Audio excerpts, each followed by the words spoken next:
Hello நண்பர்களே, அனைவருக்கும் வணக்கம். இன்றைக்கி நாம் இருக்கிற இடம் வந்து பார்த்திங்கன்னா சாத்தனூர் கல்மர பூங்கா அப்படின்னு சொல்லுவாங்க. என்ன அப்படின்னு சொல்லிட்டு பார்த்தீங்கன்னா, இந்த இடத்துல வந்து பார்த்திங்கன்னா ஒரு மரம் வந்து கல்லாக மாறினதுக்கான ஒரு அடையாளம் தான் இங்கே இருக்குது. இது வந்து பார்த்திங்கன்னா கல்மரம் அப்படின்னு சொல்லுவாங்க இல்லையா, நீங்கள் கேள்விப்பட்டிருப்பீங்க. ஆனால் ஒரு கல் வந்து மரமாக இருக்கிறது இப்போ நீங்கள் ரியலாகவே பார்த்துட்ருக்கீங்க. இந்த இடம் இருக்கிற இடம் வந்து பார்த்திங்கன்னா பெரம்பலூர் மாவட்டத்தில் சாத்தனூர் அப்படிங்கிற இடத்துல இருக்குதுங்க. இந்த கல்மரம் எப்படி உருவாகி இருக்கும் அப்படின்னு சொல்லிட்டு பார்த்தோம்னா, ஆதி காலத்தில் வந்து பார்த்திங்கன்னா பல கோடி ஆண்டுகளுக்கு முன்னாடி ஒரு மரம் வந்து விளைஞ்சிருக்குன்னா, அந்த மரம் வந்து பார்த்திங்கன்னா கீழே விழுந்து ஆற்றில் வந்து அடிச்சுக்கிட்டு போய் அந்த ஆறு வந்து பார்த்திங்கன்னா கடலில் போய் சேர்ந்து அந்த மரத்து மேலே மணல்லாம் வந்து படிஞ்சிருக்கு.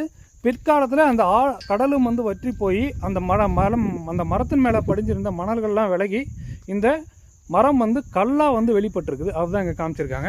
அதை பற்றின ஒரு ஃபுல் டீட்டெயிலுமே அவங்களுமே வந்து இங்கே பார்த்தீங்கன்னா இந்த ஃபோட்டோவில் வந்து கொடுத்துருக்காங்க பாருங்கள். இதை பார்த்தீங்கனாலுமே உங்களுக்கு படித்து பார்த்தீங்கன்னா தெரியும். ஓகே நண்பர்களே, இந்த பக்கம் நீங்கள் வர்றதுக்கான வாய்ப்பு இருந்ததுன்னா, இது என்ன டைனோசர் முட்டையா? ஓ, இதுதான் டைனோசர் முட்டையாங்க. இது இங்கே பாருங்கள், இது டைனோசர் முட்டை. அதுவும் டைனோசர் முட்டையானா பாருங்கள். டைனோசர் வந்து முட்டையாகவே இருந்திருக்கு பாருங்கள். அப்போ டைனோசர் உயிரினம் வந்து எப்படி வந்து ஒரு முட்டையாக இருந்திருக்குது அப்படின்னு சொல்லிட்டு அந்த முட்டையை வந்து இங்கே காமிச்சிருக்கிறாங்க பாருங்கள்.